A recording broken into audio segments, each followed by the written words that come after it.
All right, first, you made it. Here's the last section of River Song. We're starting at 55 and going down to the bottom of the piece. And in this last part, the composer is tying together melodies you heard at the beginning and then also in the middle to just kind of wrap everything up. So we're going a little slower here. This is meno mosso, think less motion. And some C-sharp accidentals. Again, don't worry about the little turny thing you see at 57. A couple grace notes. But otherwise, it's pretty much very similar to 20, but an octave lower.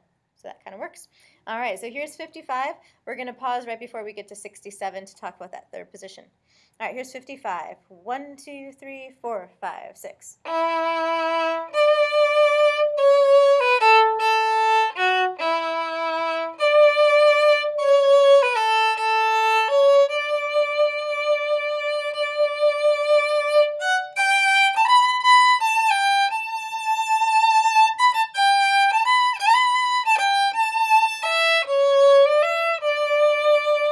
Okay, so those little grace notes are a little quick. That at 63, leave them out for now. That's fine. Just go.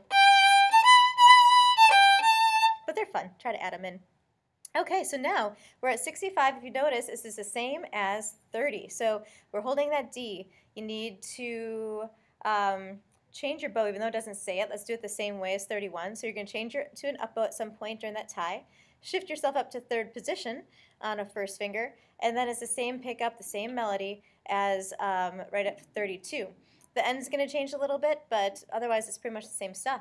So let's take it right at 65. Start on your 3, so you can practice getting up into third position on that shift. All right, here's 65. 1, 2, 3, 4, 5, 6.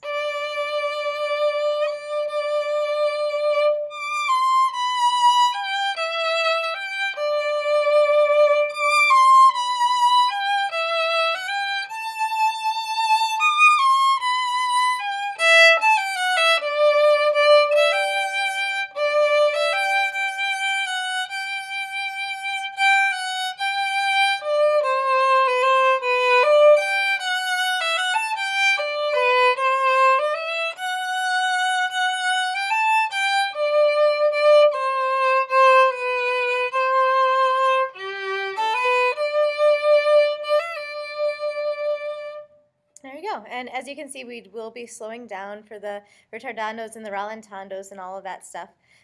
Let's go back to 71. If you notice that shift down to first position happens kind of quick. You get to do an open E, so you have a little bit of time, but you have to get right to those 16th notes. So let's go to 71, find your 2 in third position. You're going to cross over to a 4, and then during the open E, bring your hand back like that. So let's take it back there at 71.